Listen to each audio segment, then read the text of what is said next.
अस्सलाम वालेकुम नाज़रीन। बात कर लेते हैं पीटीआई की मखसूस नशिस्तों के हवाले से केस के ऊपर।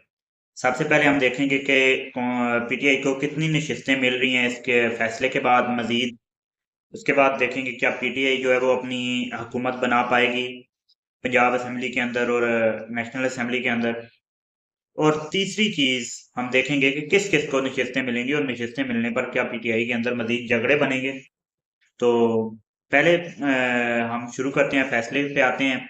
8-5 से ये फैसला आया है। लार्जर बेंच जो था, पहले तो ये फुल कोर्ट कहलाता था, लेकिन एक जज के स्किप होने के बाद और चंद और नए जजेस के तैनाती के बाद ये लार्जर बेंच बन गया। और इस लार्जर बेंच ने फैसला 8-5 के तनासब से सुना दिया है। और ये इस फैसले के मुताबिक पीटीआई को उनकी मखसूस नशिस्तें जो हैं वो दी जानी है।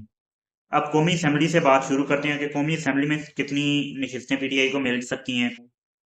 कौमी असेंबली के अंदर मखसूस नशिस्तों की तादाद है 70 और कुल नशिस्तों की तादाद है 342। और कौमी असेंबली में पीटीआई की नशिस्तें हैं 93। तो आप खुद अंदाजा भी लगा सकते हैं और मैं भी आपको बता देता हूँ कि 22 तक नशिस्तें जो हैं वो पीटीआई को मिलेंगी। और सबसे पहली बात, सबसे एक अहम बात कि ये नशिस्तें सुन्नी इत्तेहाद कौंसिल को नहीं मिली, बल्कि पीटीआई को दी गई हैं। सुलेमान अकरम राजा साहब की काफ़ी ज़्यादा काविश है इसके अंदर। और पहले सुन्नी इत्तेहाद कौंसिल के जो वकील थे फैसल सिद्दीक, वो सुन्नी इत्तेहाद कौंसिल की तरफ से लड़ रहे थे, लेकिन बाद में सुलेमान अकरम राजा साहब पीटीआई की तरफ से बतौर वकील इस केस को लड़े और उन्होंने जीता। फिलहाल कौमी असेंबली के अंदर 22 नशिस्तें मिलेंगी पीटीआई को। और तो ये 22 नशिस्तें मिलने के बाद पीटीआई की तकरीबन 115 नशिस्तें जो हैं वो कौमी असेंबली के अंदर बन जाएंगी। 115 नशिस्तें पीटीआई की बन जाएंगी, लेकिन तब भी पीटीआई को हुकूमत जो है वो नहीं मिल पाएगी। पहली बात तो ये कौमी असेंबली के अंदर, पंजाब असेंबली की बात बाद में करते हैं। कौमी असेंबली के अंदर तब भी पीटीआई को जो है अपनी हुकूमत नहीं बन पाएगी उनकी, क्योंकि आप लोगों को मालूम है कि हुकूमत बनाने के लिए 170 के करीब नशिस्तें जो है वो चाहिए कौमी असेंबली के अंदर, लेकिन 115 नशिस्तें बनेगी पीटीआई की। हाँ, पीटीआई ने और भी तमाम नशिस्तों के ऊपर, जैसा कि नवाज शरीफ साहब वाली नशिस्त है, उसके अलावा तमाम तर नशिस्तें हैं बकौल पीटीआई, उन्होंने वैसे ही 170 नशिस्तें जो है वो जीत रखी हैं। और जो फिर आप लोगों को पता है मखसूस नशिस्तों की तादाद भी बढ़ जाएगी और फिर तो चांसेस हैं काफ़ी ज़्यादा 2/3 अक्सरियत के भी। अगर बाकी सारी नशिस्तें पीटीआई को मिल जाती हैं, लेकिन उसका अभी कोई चांस नहीं है, इसलिए अभी इसी पर रहते हैं। और फिलहाल के लिए पीटीआई की हुकूमत जो है वो नहीं बन पाएगी।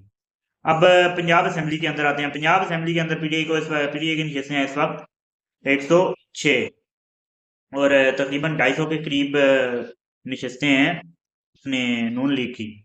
और नून लीग के साथ इस वक्त 13 नशिस्तें पीपल्स पार्टी की, उसके अलावा 8 नशिस्तें पीएमएल काफ की है, उसके अलावा 6 नशिस्तें जो हैं इस्तेहकाम पाकिस्तान पार्टी की भी हैं पीपीटी नून लीग के साथ।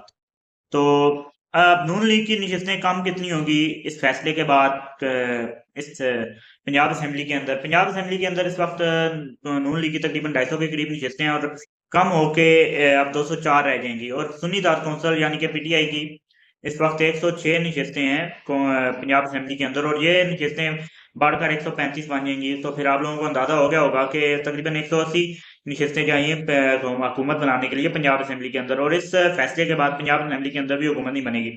लेकिन एक बहुत बड़ा नुकसान पीएमएलएन को और तमाम तर हुकूमती पार्टियों को होगा, वो ये होगा कि उनकी 2/3 अक्सरियत जो है वो खत्म हो जाएगी कौमी असेंबली और पंजाब असेंबली दोनों के अंदर।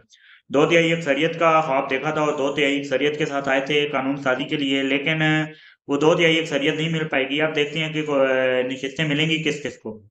ये नशिस्तें जो हैं वो मिलने वाली हैं रेहाना दार, यास्मीन राशिद, सनम जावेद, इन सबको ये नशिस्तें मिल जानी हैं। और पीटीआई के अंदर झगड़े भी होने हैं इस हवाले से कि हमें ये नशिस्तें मिल जाएं और हमें ये नशिस्तें मिल जाएं, लेकिन देनी पीटीआई को उन्हीं लोगों को चाहिए जो लोग पीटीआई के लिए अब तक लड़ते रहे हैं।